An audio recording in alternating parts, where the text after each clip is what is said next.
नमस्ते, हाय, हेलो, कैसे हैं आप सब। चलिए कहानी शुरू करते हैं। जहाँ इमरजेंसी में एक पेशेंट से सीमा की टकरार हो जाती है। वो पेशेंट, वो डॉक्टर और सीमा को दोनों को कहता है कि मैंने आज सुबह ही आप दोनों की एक खूबसूरत सी तस्वीर कैद की है, जो मेरे फ़ोन में है। और वो ये बात जैसे कहता है और फ़ोन निकालता ही है दिखाने के लिए, तभी डॉक्टर उसका फ़ोन ले लेते हैं और पॉकेट में डाल लेते हैं। तभी वो डॉक्टर पेशेंट को देखते हुए कहते हैं कि तुम्हें इस सब की ज़रूरत नहीं है सोचने की, तुम्हें बस अपना इलाज करने की ज़रूरत है। और उसे कहता है तुम्हारे बस पेट में थोड़ा गैस हो गया है, इसलिए तुम्हें पेट दर्द कर रहा है, ऐसा कुछ खास नहीं है। जिस पर वो कहता है कि अच्छा डॉक्टर, ठीक है। वो फिर भी दर्द को लेकर थोड़ा परेशान होता है, तो इसलिए उसके दिमाग से फ़ोन का ख्याल जैसे निकल ही जाता है। तभी डॉक्टर सारे पेशेंट को देख करके और उस ऑकवर्ड सिचुएशन से बाहर निकलने की पूरी कोशिश करते हुए दोनों ही डॉक्टर और नर्स बाहर निकलते हैं इमरजेंसी रूम से। तभी सीमा जैसे आहें भरते हुए कहती है बच गए। जिस पर डॉक्टर कहते हैं बच गए। जिस पर वो कहते हैं नहीं नहीं, मतलब ऐसा तो कुछ हुआ नहीं है ना, मतलब। जिस पर डॉक्टर कहता है अभी बचे नहीं हैं। जिस पर वो कहती है अच्छा, क्यों, क्या हो गया। फिर डॉक्टर कहता है ठीक है, कुछ नहीं। कहीं, ओ हाँ, उसने कहा कोई तस्वीर। क्या उसके पास तस्वीर है हमारी? पर हम तो बस बेंच पे लेटे बैठे हुए थे ना, और मेरी वजह से तो आपका कंधा भी दुख रहा है। नहीं नहीं, इसमें तुम्हारी कोई गलती नहीं है। नहीं, ये मेरी गलती है। मुझे इस तरह से सो नहीं जाना चाहिए। एक तो पहले मुझे नींद नहीं आ रही थी, और जब आप पढ़ाई की बात करने लगे तो मैं बोर होकर के मैं आपके कंधे पे सो गई। जिस पर वो हंसने लगते हैं और उसे हंसता हुआ देख वो हैरान होती है और कहती है आज पहली बार इसे इतना खुल के हंसते हुए देख रही हूँ। और वो बस देख ही जा रही थी और वो हंसे जा रहे होते हैं। फिर सीमा कहती है क्या मैंने कोई जोक मारा है? जिस पर वो कहता है नहीं, पहली बार मैं किसी को ऐसे इंसान से मिल रहा हूँ, खास करके मेडिकल के फील्ड में, जो पढ़ाई के नाम पे सोने की बात करता है। देखो, मैं ऐसा नहीं है कि मैं हमेशा सो जाती हूँ, मैं बहुत अच्छी बच्ची हूँ, बहुत मेहनत करती हूँ। फिर वो ये सुनते ही उसके सर को सहला पे थपथपाते हुए कहता है हाँ, तुम सच में बहुत अच्छी बच्ची हो, तुमने कुछ गलत नहीं किया, इसलिए खुद को परेशान मत करो। ये कहते हुए वो चले जाते हैं। फिर वो कहती है अपने सर पे हाथ फेरते हुए ये क्या था? क्या वो मुझे सच में एक छोटी बच्ची समझते हैं और मुझे एक बच्चे की तरह ट्रीट करके गए? नहीं, वो बस ऐसे ही था। हाँ, बिल्कुल, वो बस ऐसे ही था, ऐसा कुछ खास नहीं था। वो खुद से ये कहते हुए फिर से अपने काम में लग जाती है। दिन बीतते जाते हैं, महीने बीत रहे होते हैं। एक महीना ख़त्म होने को आता है। तभी विकी अपने पिता से और अपनी माँ से मिलने के लिए आईसीयू में जाता है। आईसीयू में अपनी माँ को देख अपनी माँ के पास बैठने के लिए अपने पिता को इशारा करता है। उसके पिता तुरंत उठकर बैठ खड़े हो जाते हैं। उसके बेटा अपनी माँ के पास जाकर बैठता है और कहता है माफ़ कर दीजिए माँ, बहुत समय के बाद आपसे मिलना आया हूँ। मैं कोशिश करूँगा कि मैं आपसे मिलते रहूँ। वैसे तो मैंने सुना है मेरी गैर मौजूदगी में बहुत सारे लोग आपसे मिलने आए थे। जब से पूरी दुनिया को पता चला है कि मशहूर बिजनेसमैन विक्रांत राणा की पत्नी आईसीयू में है, तब से बहुत बहुत सारे लोग आपसे मिलने के लिए आए हैं। इस छोटे सा हॉस्पिटल को पीछे जहाँ पे किसी ने मतलब जिसके बारे में ज़्यादा किसी को पता भी नहीं था, वो अब जैसे गूगल मैप में ट्रेंड कर रहा है। यकीन नहीं होता, इस छोटे से विलेज को, इस छोटे से हॉस्पिटल को इतनी इम्पोर्टेंस मिल जाएगी सिर्फ आपकी वजह से, पता है आपको। और अब तो हॉस्पिटल में बहुत पैसे भी आने लगे हैं, लोग डोनेशन किए जा रहे हैं ताकि अस्पताल बहुत बड़ा हो सके, लोगों को सुविधाएं मिल सके। मैं पहले सोचता था कि मैं अकेला हूँ जो इस अस्पताल को बड़ा करने का ख्याल देख रहा हूँ, लेकिन आपसे मिलने आने वाले बहुत सारे लोगों ने यहाँ पैसे दिए हैं। कुछ ने तो बस पापा के गुडविल में रहने के लिए, या कहा जाए तो मेरी नज़र में आने के लिए उन्होंने पैसे दिए, और कुछ तो बस इसलिए दे दिए क्योंकि उन्हें ये जगह बहुत ही कमज़ोर और बेकार लगी। शायद उन्होंने इस जगह को दया की नज़र से देखा। चाहे जो भी हो, अभी फ़िलहाल के लिए अस्पताल बड़ा हो रहा है, मैं इस सब में काम कर रहा हूँ। मैं अच्छा काम कर रहा हूँ ना माँ। मैं जानता हूँ कि सिर्फ इस देश में सिर्फ यही एक अस्पताल नहीं है, बल्कि ऐसे कई अस्पताल हैं जहाँ देख रेख की सबसे ज़्यादा ज़रूरत है। लेकिन सच कहूँ तो मैं ये करने के बारे में सोच भी रहा हूँ ताकि ज़्यादा से ज़्यादा लोगों तक मैं मदद कर सकूँ, मदद पहुँचा सकूँ। लेकिन मैं नहीं जानता कि मैं ये कर पाऊँगा या नहीं ठीक से, इसलिए मुझे आपकी ज़रूरत है। सिर्फ इसलिए नहीं कि आप मेरी माँ हैं और आप बहुत अच्छी बिजनेसवुमन हैं, बल्कि इसलिए क्योंकि मुझे आपकी सच में ज़रूरत है। कई बार मैं सोचता हूँ कि मैं ऐसे लोगों का सामना कैसे करूँ जो सिर्फ पैसों के भूखे हैं। उन्हें बस पैसा चाहिए, उन्हें फ़र्क नहीं पड़ता कि लोग जी रहे हैं या मर रहे हैं, उन्हें बस पैसा चाहिए।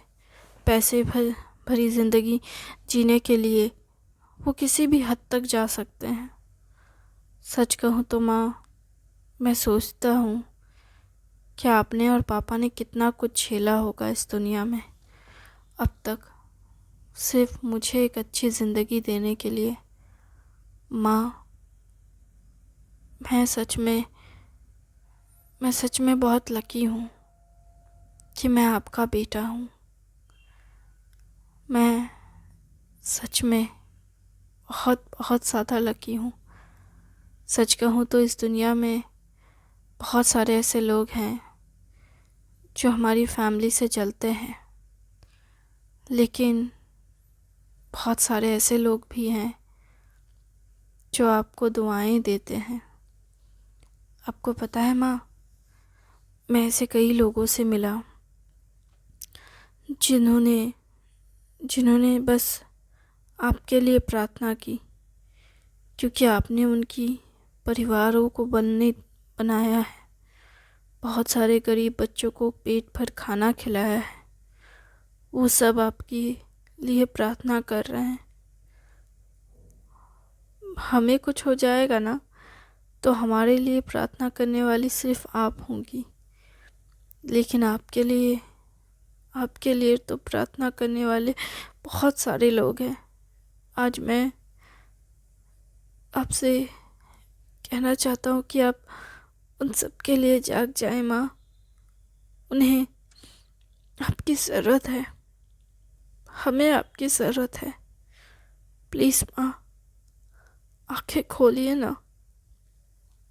आपको पता है माँ, मैं आपसे बहुत बहुत प्यार करता हूँ माँ। प्लीज़ माँ। उस विकी के आंखों में आंसू आ जाते हैं। उसके शब्द अब लड़खड़ाने लगे हैं।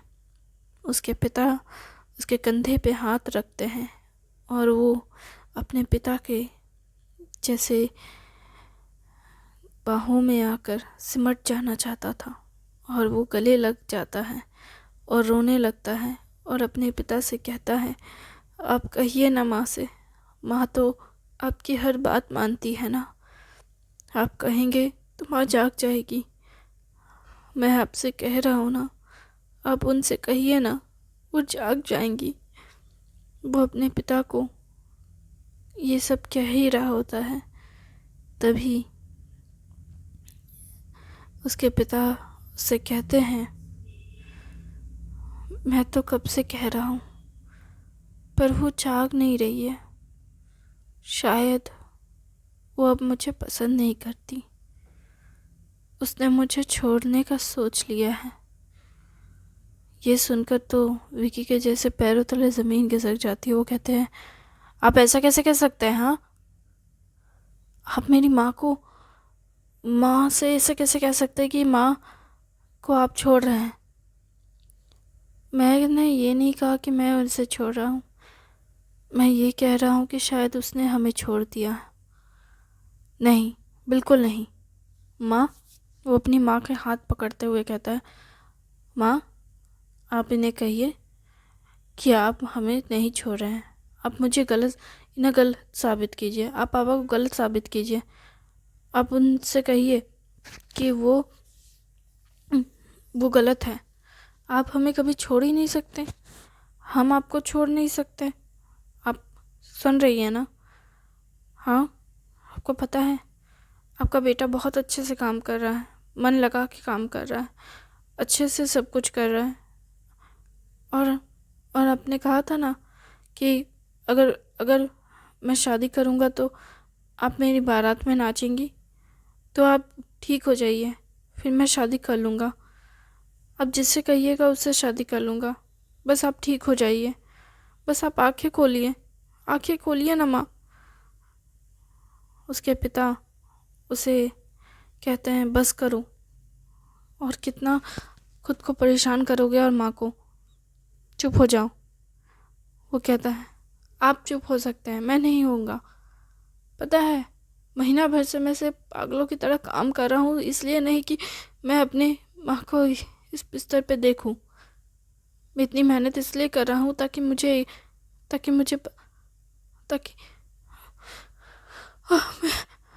उसके पिता कहते हैं, बस करो, चुप हो जाओ, तुम्हारी सांस नहीं आ रही, तुम पानी पियो। उसके पिता उसे पानी का गिलास देते हैं, तभी वो कहता है, मैं ठीक हूँ, मैं बहुत अच्छा बच्चा हूँ और बहुत स्ट्रांग हूँ, मैं बिल्कुल ठीक हूँ। समझ आई बात? मैं एक आदमी हूँ, मैं बिल्कुल भी कमज़ोर नहीं हूँ। उसके पिता कहते हैं, बस करो, थोड़ी देर पहले फूट फूट के रो रहे थे थोड़ी। हाँ तो क्या हो गया? ये ज़रूरी थोड़ी ना कि आदमी रोएंगे नहीं। देखो अपना ये एटीट्यूड ना किसी और को जाके दिखाना। चुप हो जाओ, तुम्हारी माँ को पता है कि उनका बेटा और उनका पति कैसा है, इसलिए तो वही एक तो हैं जिन्हें मेरे बारे में पता है, और इसलिए तो मैं चाहता हूँ कि वो जागे, क्योंकि वही तो हैं जो मुझे जानती हैं, वरना उनसे ज़्यादा मुझे और कोई जान ही नहीं सकता। तुम कहना क्या चाहते हो? मैं ये कहना चाहता हूँ कि आप भी मुझे नहीं जानते। फिर वो कहते हैं, अच्छा तो मैं तुम्हें नहीं जानता? अभी थोड़ी देर पहले तुम मेरे ही गले पड़ के रो रहे थे, अब कहना चाहते हो? हाँ, इसलिए अब मुझे पसंद नहीं हो? अच्छा, मैं भी तुम्हें कोई खास पसंद नहीं करता। जब से आए हो तुम्हारी वजह से तुम्हारी माँ मुझसे दूर हो गई। आपको मुझसे जलन होती है ना? हाँ होती है, तो क्यों जलते हो आप? हाँ, आपकी गलती है कि मैं इस दुनिया में आया। नहीं, ये मेरी गलती नहीं है, ये तुम्हारी माँ की विश थी। अच्छा, तब तो मैं बहुत लकी हूँ। आए, मेरी माँ ने मुझे खुद चुना है, मेरी माँ ने मुझे खुद चाहा है। बस करो, तुम्हारी माँ ने तुम्हें चुना नहीं है, बस तुम्हारी माँ ने विश किया था, बस इसलिए तुम इस दुनिया में हो। वरना तुम इस दुनिया में एग्जिट ही नहीं करते। अरे एग्जिट नहीं बोलते इसको, जो भी बोलते हैं, तुम नहीं होते। हाँ ठीक है, लेकिन मैं बहुत खुश हूँ, है ना माँ? मेरी माँ, कितनी लकीएस्ट बात सुनी मैंने। सुन रहे हो आप? आपने मुझे विश किया था, आपने मेरी मेरी कितना। वो कहता है बस करो, तुम्हारे मुंह में तो शब्द नहीं आ रहा है दिमाग में, और यहाँ पे खुशी के मारे झूमे जा रहे हो। चुप करो, हटो मेरे बीवी के पास से। ये कहते हुए वो उसे एकदम से दूर करता है। वो कहता है वो मेरी माँ है, मैं अपनी माँ के पास बैठूंगा, आप हटिए। बहुत टाइम तक बैठे रहे, 1 महीने से ज़्यादा वक्त दिया मैंने आपको, आपकी पत्नी के पास। आप तो नहीं जगा पाए मेरी माँ को, अब मैं जगाऊंगा मेरी माँ को। अच्छा, तुम जगा लोगे? हाँ, ये पूरा महीना मेरा हुआ, आप जाइए काम देखिए। बहुत दे दिया मैंने आपको टाइम, अब मैं मेरी माँ का ख्याल रखूँगा। चुप करते हो या फिर खींच के एक लपड़ में लगाऊं? नहीं, बल्कि मैं आपको बता रहा हूँ कि मैं आपको अभी इसी वक्त यहाँ से जाने के लिए कह रहा हूँ। जाइए। तुम ना, वो दोनों ऐसे झगड़ रहे होते हैं, तभी नर्स आती है और कहती है आप लोग कितना झगड़ते हो, अब घर पे भी ऐसे झगड़ते हो। मैं तो सोचती हूँ आपकी पत्नी परेशान हो जाती होगी आप दोनों के जेलसी वाले मोड से। क्या?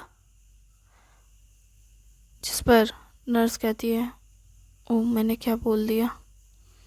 वो कहती है मैं कह रही हूँ कि आपकी पत्नी ये कहना चाहती होगी कि आप दोनों झगड़ना बंद कीजिए। आप दोनों उनसे प्यार करते हैं तो आप दोनों के प्यार की वो कद्र करती है। बस करो। हाँ, सही कहा।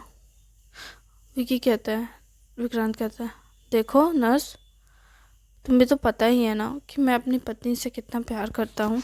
मैं उसकी हर विश पूरी करता हूँ, और उसकी जो विश थी उस विश का नतीजा ये है। लेकिन मैं इसे बिल्कुल नहीं पसंद कर सकता, क्योंकि मेरे लिए सबसे इम्पोर्टेंट और सबसे प्रीशियस मेरी पत्नी है। और इसलिए मैं चाहता हूँ कि मेरी पत्नी बस ठीक हो जाए, और मैं उसे खजाने की तरह संभाल के रखूँगा। अब उसे एक ज़रा चोट नहीं लगने दूँगा। पहले भी किसी की वजह से बहुत तकलीफ़ हुई थी मेरी पत्नी को। ये कहते हुए वो विकी की ओर देख रहा होता है।